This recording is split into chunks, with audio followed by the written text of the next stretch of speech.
আমার আল্লাহ পাক রব্বুল আলামিন আমাদের নবীকে জানালেন, আমার পয়গম্বর, আহলে কিতাবদের কাছে আপনি আহলে কিতাবদেরকে হযরত আদম আলাইহিস সালাম দুইজন পুত্রের ঘটনা ডিটেইলস ভাবে আপনি তাদেরকে জানান, তাদেরকে শোনান। ইয ক্বাররাবা কুরবানা, ইয ক্বাররাবা কুরবানা, যখন তারা উভয় আল্লাহ পাকের জন্য কুরবানি পেশ করেছিল।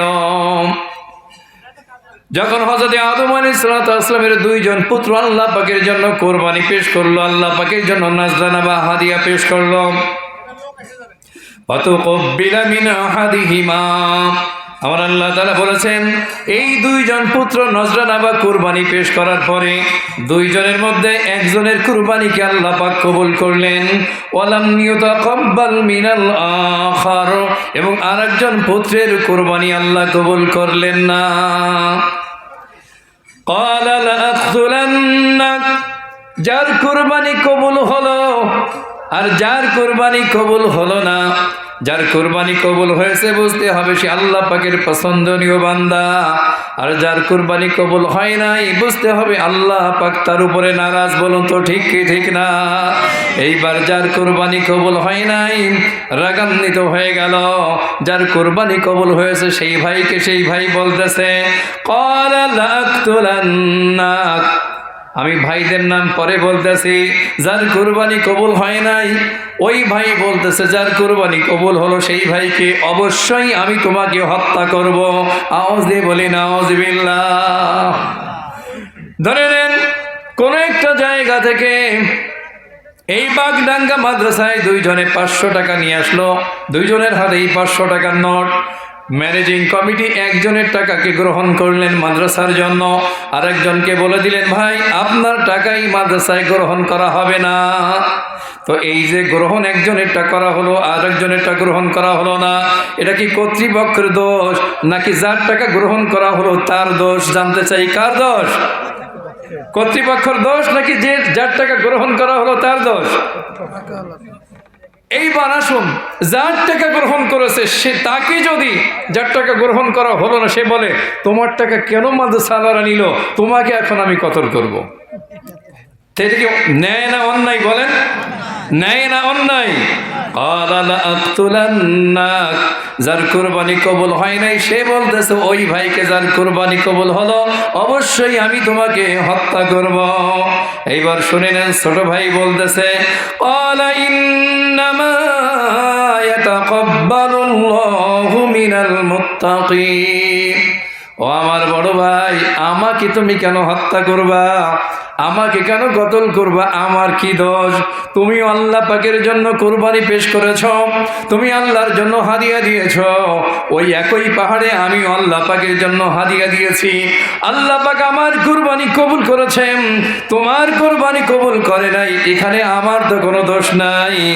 ইন্নামা ইয়াতাকাব্বালুল্লাহু মিনাল মুত্তাকিন, ও আমার বড় ভাই শুনে নাও, আমার আল্লাহ তাআলা যারা মুত্তাকি, যারা ধর্মভীরু, যারা খোদাভীরু, যারা আল্লাহ ওয়ালা, তাদের কুরবানি কেবলমাত্র কবুল করে। সুতরাং তুমিও যদি মুত্তাকি হতে পারো তোমারও কুরবানি আমার আল্লাহ পাক কবুল করবেন। ছোট ভাই কত চমৎকার করে বড় ভাইকে নসিহত করে দিলেন, ইন্নামা ইয়াতাকাব্বালুল্লাহু মিনাল মুত্তাকিন। সোরে শোনে না, বলেন না পরে একটু কি হবে? সোরে শোনে না ধর্মের কাহিনী। যতই মসজিদে যত্ন করে জুতা সেরে রাখেন না কেন, ও পিছে পিছে তাক করে আছে। ঈদের সময় উনি নতুন জুতো কিনে নিয়ে আসছে, সবাই নামাজে দাঁড়াবে, আমিও নামাজি সেজেই এসেছি, জুতা টার্গেট হলো জুতা চুরি করা। তো চোরে শোনে না ধর্মের কাহিনী। বড় ভাইয়ের কুরবানি কবুল হলো না, এর জন্য কি ছোট ভাই চুল পরিমাণ দায়ী আছে? বলেন চুল পরিমাণ দায়ী আছে? অথচ বড় ভাই ছোট ভাইকে বলতেছে লাআকতুলান্নাক, অবশ্যই আমি তোমাকে কতল করব। ছোট ভাই কত নম্রভাবে ভদ্রভাবে বলল, ইন্নামা ইয়াতাকাব্বালুল্লাহু মিনাল মুত্তাকিন।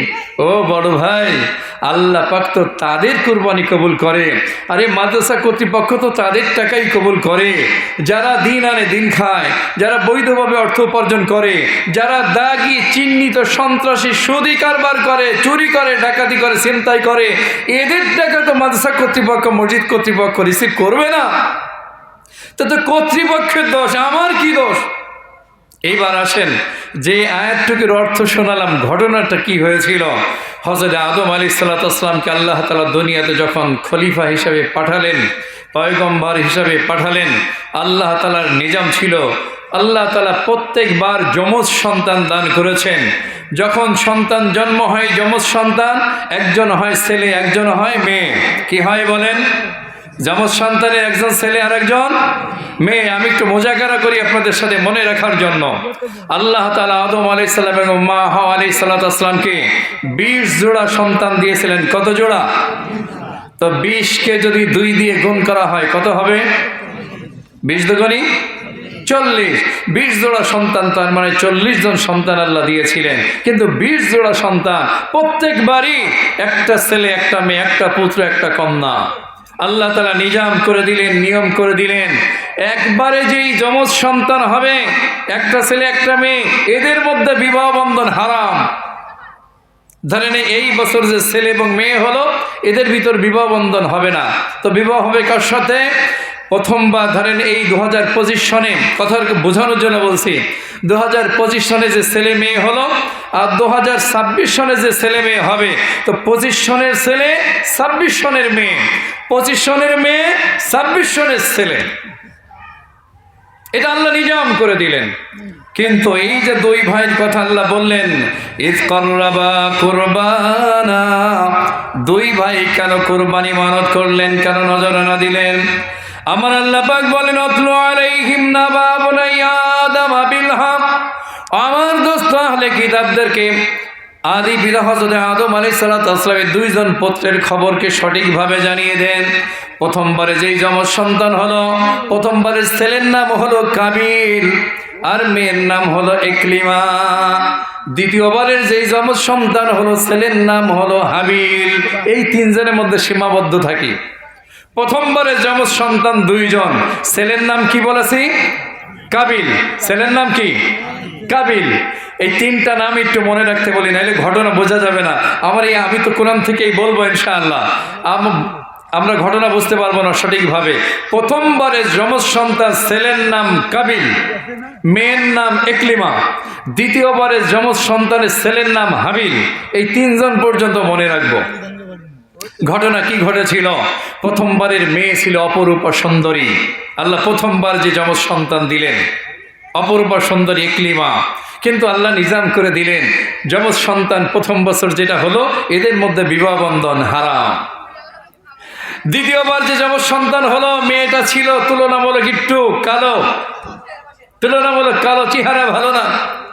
সিস্টেম অনুযায়ী যখন বয়প্রাপ্ত হলো, 20 বছর বয়সে উপনীত হলেন দ্বিতীয়বারের সন্তান হযরতে হাবিল। দ্বিতীয়বারের সন্তান 20 বছর বয়সে উপনীত হলে আদম আলাইহিস সালাম ছেলেদেরকে মেয়েদেরকে ডেকে বললেন, বাবা, আল্লাহ পাকের নিজাম হলো কাবিল, তুমি আমার দ্বিতীয়বারের জন্ম লাভ করা কন্যাকে বিবাহ করবা। আর দ্বিতীয়বারের সন্তান হাবিলকে বললেন ডেকেল যে, হাবিল, তুমি আমার প্রথমবারের কন্যা ইকলিমা, তাকে তুমি বিবাহ করবা। দ্বিতীয়বারের পুত্র তো মেনে নিলেন, বাবার কথা মায়ের কথা মেনে নিলেন, কিন্তু প্রথমবারের যে সন্তান কাবিল, এই কাবিল আর মানতে নারাজ, বাবার কথা মানে না, মায়ের কথা শুনল না। সে কাজে না, আমার সঙ্গে যে বোন জন্ম লাভ করেছে ও অপূর্ব সুন্দরী, আমি তাকেই বিয়ে করব। আওয়াজ দিয়ে বলি নাউজুবিল্লাহ। আমার বাবাজির, আমার ঘটনার মাঝখান থেকে এবার শুনে নেন। ও বাগডাঙ্গা, সারল তালবাড়িয়া, কুমড়ি, নগ্রাম, বাটিকা বাড়ি, হলো বয়রা, আমরা আশেপাশ থেকে যারা এসেছি, বিভিন্ন গ্রাম থেকে যারা এসেছি, অনেক সময় সন্তান অনেক সময় মনে করে বাবা মা কিছু বোঝে না। বলেন তো, অনেক ক্ষেত্রে বলে কি বলে না? ছেলে মেয়ে লেখাপড়া শিখলে বাবা মাকে বলে, আর তুমি কি বোঝো, তুমি কি বোঝো? বলেন তো, বলে কি বলে না? আমার ওই যুবক সন্তানেরা শুনে নাও, ও যুবতী সন্তানেরা তোমরা শুনে নাও, মাইকের আওয়াজ যত দূর যাচ্ছে, যুবতী বোন যারা আছো, যুবক ভাইয়ের যারা আছো, তোমরা যদি তোমাদের বাবা মা কোথাও ভালো একটা বিবাহ ঠিক করেন, ভালো একটা মেয়ে ঠিক করেছেন, মেয়েটা দিনদার নামাজি, মেয়েটা মাদ্রাসায় পড়ুয়া, মেয়েটা ধার্মিক, মেয়েটা পর্দানিসীন, তোমাকে যদি তোমার বাবা মা বলে ওই এলাকার একটা মেয়ে দেখেছে, এই মেয়ের সঙ্গে তোকে বিবাহ দেব, এখন তুমি যদি বলে যে মা তোমাদের কথা মানি না, বাবা তোমার কথা মানবো না, আমি তো আমার পাশের গ্রামে এমন একটা মেয়েকে আমি পছন্দ করি, যেই মেয়ে নামাজ কি জিনিস বোঝে না, কোরআন কি জিনিস বোঝে না, কোনোদিন স্লিপ খায় পড়লেও পশ্চিম দিক ফিরে পড়ে না, বলেন তো এমন মেয়ে আমাদের দেশে আছে কি নাই? এখন ছেলে যুক্তি দিয়েছে, মা পাশের গ্রামে অমুক মেয়ে অপরূপা সুন্দরী, মা জিজ্ঞেস করে নামাজ পড়ে কেন না, কোরআন শরীফ পড়তে পারে কেন, ওর বাপ মা নামাজ পড়ে কেন না, বুরকা পড়ে কেন না, বাবা মা বললো না ওখানে বিবাহ দেব না, যে ধার্মিক মেয়ের সাথে আমরা কথা দিয়েছি এই মেয়ের সাথে তোর বিবাহ হবে। দ্বিতীয়বারের সন্তান হাবিল, তিনি তো বাবা মার কথা মেনে নিলেন, বাবা মার আনুগত সন্তান, আর প্রথমবারের সন্তান কাবিল মানল না। বাবা আদম আলাইহিস সালাম ফয়সালা দিয়েছেন, আল্লাহর ফয়সালা, নবী হিসাবে সন্তানরা মানে নাই বাবাকে, আবার জন্মদাতা পিতা মাতা হিসাবেও কাবিল মানল না, কিন্তু দ্বিতীয়বারের ছেলে হাবিল মেনে নিল। আদম আলাইহিস সালাম বললেন এক কাজ করো, আমার কথা মানতে যদি অসুবিধা হয় তো যাও পাহাড়ে যে কিছু আল্লাহর জন্য মান্নত করে আসো, আল্লাহর জন্য কিছু হাদিয়া দিয়ে আসো, ওইটাই কুরবানি। তো দ্বিতীয়বারের যে পুত্র হাবিল, উনি দুম্বা এবং বকরি চড়াতেন, বকরির পাল ছিল, দুম্বা ছিল, একেবারে নদুস চমৎকার সবচেয়ে দামি একটা দুম্বা নিয়ে আল্লাহর জন্য পাহাড়ে রেখে আসলেন। আর প্রথমবারে বাবা মার আনুগত্যশীল না, বাবা মার অবাধ্য প্রথমবারের সন্তান কাবিল, সে কৃষি কাজ করত, কৃষি ক্ষেত খামার ছিল, সেখান থেকে কিছু রবি শস্য নিয়ে পাহাড়ে রেখে আসলো, তাও তুচ্ছতা সিল্লের সাথে। তৎকালীন সময় কোরবানি কবুল হওয়ার আলামত হলো আল্লাহ পাকের পক্ষ থেকে আসমান থেকে আগুন আসত, যার কোরবানি আল্লাহ কবুল করার ইচ্ছা করতেন তার কোরবানি ধরে নেন টিস্যু বক্স, আর এখানে আছে এই কাগজ, আল্লাহ যদি কোরবানি কবুল করতেন আগুন এসে বক্সটা পুড়িয়ে দেবে, আর এই কোরবানি যদি কবুল করা না হয় কাগজের মতো থাকবে, আগুন চুল পরিমাণ তাকে টাচ করবে না, যেটা আগুনে পুড়িয়ে যাবে বুঝতে হবে ওটাই আমার আল্লাহ তাআলা কোরবানি কবুল করেছেন। হাবিল কাবিল দুই ভাই মিলে বাবার পরামর্শ অনুযায়ী যখন কোরবানি আল্লাহর জন্য পেশ করলেন, নজরানা পেশ করলেন, যেহেতু দ্বিতীয়বারের পুত্র হাবিল, দ্বিতীয়বারের পুত্র ছিল বাবা মার আনুগত্য সন্তান, আল্লাহ পাকের ফরমাবরদার, হৃষ্টপুষ্ট দুম্বা দিয়ে এসেছেন, আল্লাহর পক্ষ থেকে আগুন এসে দুম্বাটাকে জ্বালিয়ে দিয়েছে, তার মানে দ্বিতীয়বারের পুত্র সন্তানে কোরবানি